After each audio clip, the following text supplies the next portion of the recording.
Hello, my love, and welcome to Seen, the podcast that helps you to stop hiding, claim your worth, and build the most vibrant version of your life possible. Thank you so much for being here. Today, what I want to talk to you about is something that I see way too often, especially amongst female entrepreneurs that say they want to grow, but I have got to ask you to stop cock-blocking your own growth by people-pleasing. Now, you might think that people-pleasing is harmless, like it sounds a bit harmless. What's the harm in just pleasing people and making people happy? What could be so wrong with that? But I have got to tell you that you are damaging your own business and your own growth by having this tendency. So I want you to just think about it. Like when you're people-pleasing, you are over giving. That is the nature of people pleasing. You're looking at what everyone else needs. You're making sure that you're giving to them. You're prioritizing their needs over yours. And that, my friend, breeds resentment. Might not happen right away, might take a little bit of time, but that will start to build resentment.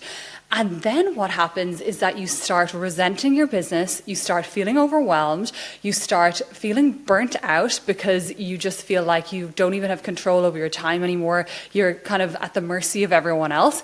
And so if you are telling yourself and telling people that I want to grow my business, I want to bring in more clients, I want to expand, and yet energetically you are closed for business, then it is not going to work. Because if you energetically are feeling like, yeah, I want to grow my business, but actually there's a subconscious part of you that is equating more money, more problems, more clients, more headaches, you're equating actually having the growth and having that momentum with you becoming even more burnt out. More clients equals even more people to have to please. Well, then you are energetically closed for business, because consciously you might be saying one thing like I want to grow, but subconsciously you are actually detracting these people, because your subconscious is wired to try and keep you safe. And if you don't feel safe by bringing in more clients into your world because you bend over backwards for everyone that you do, then there's a discrepancy, there's a misalignment. And so what was really important for me to look at, because I am the queen of people pleasing. I've literally done this my whole life. It's something I've really had to work on. So you are not alone. And what I've really had to do is go back and look at where did this start? Where did I start to pick up the beliefs that I have to bend over backwards, essentially for love, right? For acceptance, for validation. Like when you dig a bit deeper, like that's what it all means. Like you're equating your worth to other people validating you, other people approving of you, other people liking you, other people being pleased by you. And so I had to dig deep and really go back to some childhood stuff to look at, okay, where in my life did I, have to please and kind of get my worth from being a good girl and helping and, doing all these things, making other people happy, looking outside of myself to make sure everyone else was happy. And so at one point, I went to something called the Hoffman process, which was really powerful for me. So the Hoffman process is this, well, they call it a retreat, but it is not a retreat, believe me. It's like 7 days of intense therapy. You don't have a phone, you don't have a laptop. It's not for the faint of heart, but it was really transformational for me. And it got you to go back over your history, over your childhood, over your patterns, and really look at where do they come from? Do they come from your mom, from your dad? And was it something that you're modeling from them, or something that you're doing in rebellion to something that they did, essentially? And so it's not about blame, it's just about really understanding, like, where did you first learn this? Where did you pick up these patterns? Right? And so one of the patterns that I was working with and that I noticed that I had was this concept of grandiose responsibility. And what that meant for me was that I was taking on responsibility for things that quite frankly were not within my control. And don't get me wrong, I am a big believer of like taking responsibility for yourself, self-responsibility. I live with the belief that everything is my responsibility, because that's an empowering belief for me, because I can then change it if I don't like it. But what grandiose responsibility was when you're also taking responsibility for things that are completely outside of your control. And you're also not taking responsibility for yourself, right? Because when you're trying to walk on eggshells and make sure everyone else is happy and everyone is pleased, what you're doing is you're actually abandoning yourself. So that's not really self-responsibility, right? Because you're abandoning yourself. Grandiose responsibility is like taking responsibility for everything else at the expense of yourself. And so what I noticed was that in general, growing up and throughout most of my adult life, I would say, I was much more in tune with the external world and how other people were feeling, or how I perceived other people to be feeling around me. And then I would make it my job to manage their feelings and manage the circumstances to ensure that they were feeling regulated and they were feeling okay, which, as you can imagine, is exhausting, absolutely exhausting. And I think a lot of us do this to some degree or another, like some more than others. But I actually realized that I wasn't actually very in tune at all with my own inner world. And so that's been such work for me to really connect into how do I feel and have as much respect for myself and pleasing myself essentially as I did for pleasing everyone else around me. And I always say that business is like your biggest spiritual teacher and your biggest method of personal development, because definitely with my first business, like my agency, I feel like I played out all of my childhood traumas throughout that business, in one way or another, like the people pleasing, the overworking, just the chaos. And it was really something I had to work through, like all of that I had to work through. And I mean, it was an amazing experience to be able to work through that in your business. But the people pleasing was a big thing. And there's so much to say on this, but what I noticed was that I would be bending over backwards for clients. And you might relate if you're listening to this. So a client might come in and you might be custom quoting every single job. You might really resist having a scalable offer because, God forbid, that sounds easier on you, and so you're like, how can I make this harder so they can really see how much effort and stress I'm putting into this, so they really see my worth, right? And I see this with clients a lot. They kind of resist. They think like, oh, well, this is what I'm charging, but to do that, I'm doing 5 hours here, I'm meeting them here, I'm doing this. And I'm like, whoa, you don't need to justify anything to me. And also, you don't need to even match your worth like that, because what people care about is the outcome. They want the results. They don't care how many hours you're putting in. And so it's about us changing our belief that we have to bend over backwards and kill ourselves in order for people to see our worth and to know that we're really doing a great job and to actually, give us credit. And that really shows up with how we are being seen, how we are perceiving the world, how we are growing. Because if all of this is happening inside, we obviously don't want to bring on even more of that chaos into our life. And so we're stunting our growth. And so now the question becomes not just how can I please this other person, but how can I not abandon myself in the process? And so an example of this, like through my agency life, would be, and this is probably very relatable to anyone listening that might have a business or a service-based business where, clients are asking for things that are not necessarily within the scope of the work that you're doing. Scope creep, essentially. And you are saying to yourself, oh, well, look, it's just a small thing. Like, I might as well just do it. There's no point making a thing about it. Oh, they just want this little change. Like, let's just do it for them, right? And it seems harmless on surface value, but that is actually, like, when you start to compound that, and if you're doing all of these little ad hoc things and all these customizations for all these different people, that starts to add up and you start to really shoot yourself in the foot, because not only is it adding complexity to something that maybe doesn't even need to be that complex, it's having a knock-on effect to your team. Now your team has more work that they need to do. Now they might be starting to get resentful, or maybe you don't have a team, but as you go to grow your team, it's harder to find a specialist to bring into your team because now you're offering everything under the sun, and you're like, how do I find someone that's willing to do the same crazy shit that I'm willing to do? Because most people aren't if they're not the business owner. So it's very short-sighted. And also it's eating into your profit margins. It's just another tab open in your brain. So don't fool yourself that it's just a little thing, because it's not just a little thing. And all of this really does add up. And so a great alternative to that is to really look at the work that you're doing for people and ask yourself, how can I approach this situation if I was to also honor myself? And so a process that I would use is looking at, okay, how do I feel in this moment? Like, what is this bringing up in me that I need to people please? Like, am I feeling anxious? What's beneath the anxiety? Am I anxious that they're not going to like me anymore, that I'm not going to be worthy, that I'm not going to be good enough if I don't do a good enough job? Like, really dig deep into why these feelings are coming up for you and what the need is beneath that. And then you can start asking yourself, okay, if I was a healthy adult, if I was my healthy adult version of myself, how would I approach this situation? Is there a win-win here where I can also look after myself? And that could be the simplest thing, like coming back to the client who's asked for extra changes that weren't included and just saying, absolutely no problem. As per our contract, you get 3 changes. However, if you'd like something additional, that's no problem. It's 99 per change, and oftentimes people will just say, oh, actually, don't worry about it. Or they'll go for the change, but at least you're getting the extra profit for it. But either way, it models that behavior to them, and they know their boundaries and they know your boundaries and what they can and cannot do. Because the other thing you need to remember is that you teach people how to treat you.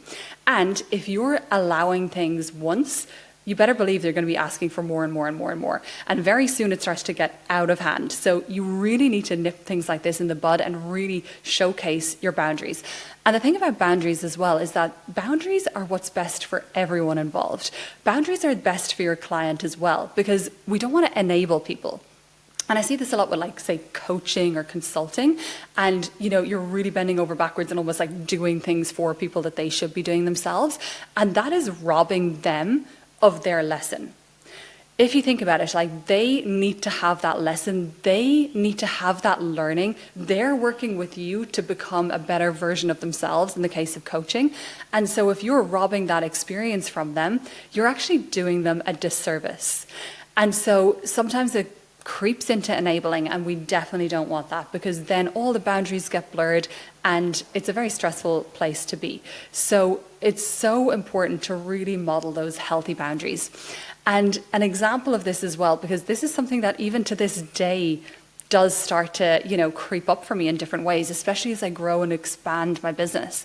And I have to now remember, and something that's been really eye-opening for me, is that not only am I looking after myself and am I putting out in boundaries for myself and for the client in question, I am also modeling healthy boundaries to my clients. Because when they see me, what I do, if you're their coach or you're someone that they look up to, that they're learning from, they will model other things that you're doing. It's not just what you're teaching them. They will model the way that you approach your business, the way that you approach feedback, the way that you respond to people. And so do you really want your clients to learn that behavior from you, to learn they're not worthy, they're not good enough to just do things for them as well? I want to model to my clients, it is okay to have healthy boundaries and to still give someone an exceptional service, get them exceptional results while containing those healthy boundaries and allowing that person to have the learning and have the experience. And an example that came up with this for me recently was I now, I don't really use email that much at all. With my programs, we've got our own dedicated space. I don't really look at email. I've got an auto email responder set up stating that. And I had someone email me asking a question.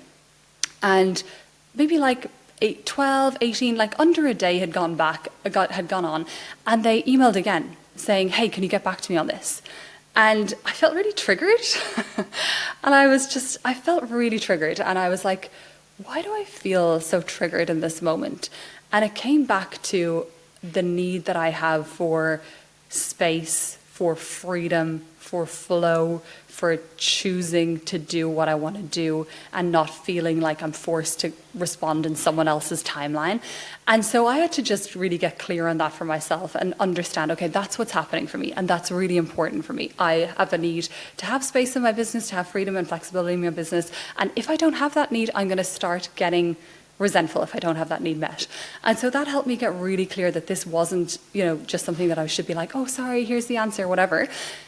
It was a great opportunity to respond and just say, hey, so excited to get back to you on that. Just a reminder, these are the hours I get back to emails on. I'm going to be sitting down at my computer later today. I want to put a little bit of thought into this, so I'll get back to you with a detailed response later. And that way I still, I'm not feeling like, oh, I'm letting someone hanging or I'm not responding or they're, unclear as to what's going on. Because also that's something you don't want to do, just like get resentful and you're like, fuck that guy, I'm not getting back to them, because that's also not the answer.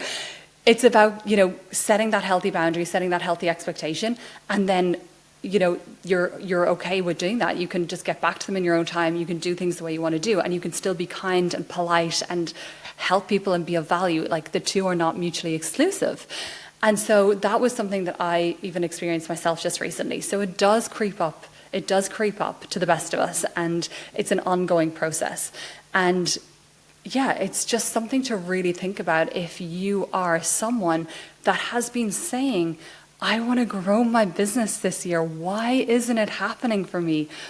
I'm doing this strategy. I've got all the funnels. I'm on my social media. I'm posting. Why? I'm doing my visualizations. I'm manifesting. Why isn't it happening? I would encourage you to look at some of these things, these undercurrents in your life, and look at, how are you feeling day to day? Are you feeling overwhelmed? Are you feeling pressure, pressure from your clients, pressure that you have to be always on, you can't miss a deadline, like if you stop, the business stops? Because if you're feeling all of that, chances are you are subconsciously blocking clients, blocking growth. And so it's about coming back to, what healthy boundaries do I need to establish? Am I people pleasing in certain areas of my life? Could that be something that's making me resistant to growing my business because it's going to feel like too much pressure and too much overwhelm? And a lot of this comes back to the business model as well. And I won't go into that in this episode. I will do another dedicated episode around designing a business model and designing an offer that what I call a win-win offer, where it's a win for you and a win for the client, because they get the incredible results, but you can do it in a way that works for your life. And especially as moms, we've got kids. If we're with our kids, we can't be stressing that, clients are hounding us and feeling like we have to get back to them. That is an awful place to be, because then you can't even be present with your kids. You're feeling stressed and pressure. You're always on. And so I will definitely cover this in so much more detail in upcoming episodes, because I want you to love your business. And I'm here to tell you that it can be so much simpler. You can create a business that is designed for your life and still have amazing impact, have amazing results. So that is possible. But the first step is just having that awareness and having that clarity and being really honest with yourself. Take out a journal, really think about it. What areas are you saying yes when you mean no? What areas are you doing things, but you're doing them begrudgingly or because you feel like you have to, when deep down you know that's not actually something that you want to be doing, but you're just too scared to speak up? And the first thing that we can do is have that awareness. And the second thing we can do is look at, where does that come from? Why do I feel like that? And then lastly, it's about unpacking, what would be an alternative? What would be another way that I could approach this where I'm not abandoning myself, where I'm not in the process of pleasing someone else, I'm not displeasing myself? Because it is your life, you're the one that makes the rules, and you have the power to create your business and create your life whatever way you choose. And so I really hope you have enjoyed this episode. I wanted to keep it really short, actionable, and really just give you an action item to take away and start thinking about some of this for yourself, because it has been game-changing in my own business. And if you enjoyed this, I would absolutely love to hear from you. I'm on Instagram at Kady, Kady_OOH. Send me a DM, send me a voice note, let me know your takeaway. Let's riff on this together. And thank you so much for being here. I'm so excited to continue going on this journey with you and diving into some more episodes.